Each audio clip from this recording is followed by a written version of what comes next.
El gobierno está introduciendo una legislación de emergencia para marcar a Ruanda como un país seguro. Así lo dijo el primer ministro después de que la Corte Suprema del Reino Unido dictaminara que la política de asilo insignia era ilegal. Rishi Sunak dijo que el Reino Unido estaba trabajando en un nuevo tratado con Ruanda tras la decisión del tribunal. I do not agree with this decision, but I respect it and accept it. The rule of law is fundamental to our democracy. We have prepared for all outcomes of this case. And so we have been working on a new international treaty with Rwanda.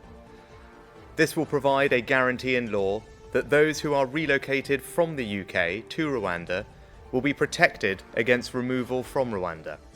And it will make clear that we will bring back anyone if ordered to do so by a court. El tratado protegería contra la expulsión de solicitantes de asilo de Ruanda a su país de origen, según dijo. Tenemos que poner fin al carrusel de los desafíos legales, agregó el premier. Muchos se preguntan cómo podría funcionar la legislación de emergencia. Declarar que un país es seguro no es lo mismo que demostrar a un tribunal que realmente lo es, como ha demostrado la Corte Suprema. El controvertido plan de llevar a los solicitantes de asilo a Ruanda y prohibirles regresar al Reino Unido, que ya le ha costado al menos 140 millones de libras esterlinas, ha sido objeto de impugnaciones judiciales desde que Boris Johnson lo anunció por primera vez en abril de 2022. No se ha enviado a Ruanda a ningún solicitante de asilo. El primer vuelo estaba programado para junio de 2022, pero fue cancelado tras una intervención del Tribunal Europeo de Derechos Humanos. La inflación británica se enfrió más de lo esperado en octubre, ya que los precios de la energía de los hogares cayeron respecto al año anterior, lo que ofreció alivio al Banco de Inglaterra y al primer ministro Rishi Sunak. La inflación anual de los precios al consumidor se desplomó a un 4,6% inferior al esperado desde el 6,7% de septiembre, según mostraron los datos oficiales. El aumento fue el menor en 2 años y llevó a los inversores a aumentar sus apuestas sobre los recortes de tasas del Banco de Inglaterra el próximo año. Ahora que estamos empezando a ganar la batalla contra la inflación, podemos pasar a la siguiente parte de nuestro plan económico, que es el crecimiento a largo plazo de la economía británica, dijo el ministro de Finanzas Jeremy Hunt. Se espera que ofrezca incentivo de inversión a las empresas en una actualización presupuestaria el 22 de noviembre. La libra esterlina cayó ligeramente frente al dólar después de la publicación de los datos. Aunque la inflación se ha reducido a más de la mitad desde su máximo del 11,1% de octubre de 2022, el Banco de Inglaterra ha advertido de que la última milla para reducirla será más difícil. El Banco Central pronostica que la inflación solo volverá a su objetivo del 2% a fines de 2025, aunque muchos economistas dicen que sucederá antes. Los datos representaron una buena rara noticia para Sunak, que había prometido reducir a la mitad el crecimiento de los precios este año antes de las esperadas elecciones de 2024, que según las encuestas de opinión es probable que su partido conservador pierda. Los precios de la vivienda en el Reino Unido cayeron en términos anuales en septiembre por primera vez desde el 2012 y los alquileres subieron con fuerza el mes pasado. Así lo mostraron el miércoles datos oficiales, lo que subraya el débil estado del mercado inmobiliario. Los precios de la vivienda disminuyeron un 0,1% en el año hasta septiembre, según la Oficina de Estadísticas Nacionales, la primera caída anual desde abril de 2012 tras un aumento del 0,8% en agosto. Los precios en Londres bajaron un 1,1%.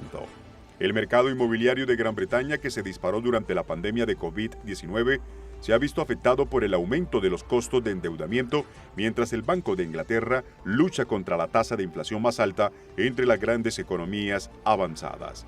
Los prestamistas hipotecarios Halifax y Nationwide informaron que los precios de las viviendas continuaron bajando en términos anuales en octubre, aunque los precios aumentaron ligeramente sobre una base mensual.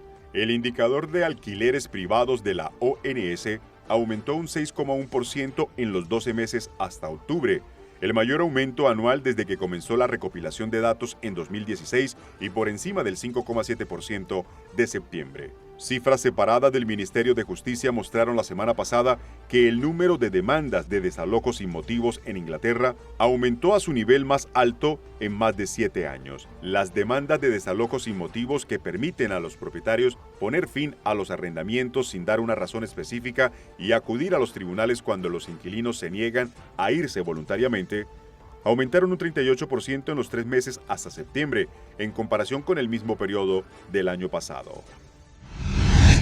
El líder de la oposición laborista británica, Sir Keir Starmer, estaba bajo presión el miércoles después de que 56 de sus legisladores, incluidos varios de su equipo político, votaron con otro partido de la oposición para exigir que el gobierno pida un alto al fuego en el conflicto entre Israel y Hamas. La llamada enmienda para pedir un alto al fuego en la violencia no fue aprobada y por lo tanto no se convertirá en ley. Pero el respaldo de tantos legisladores laboristas mostró los niveles de inquietud en el partido por el conflicto de Oriente Medio.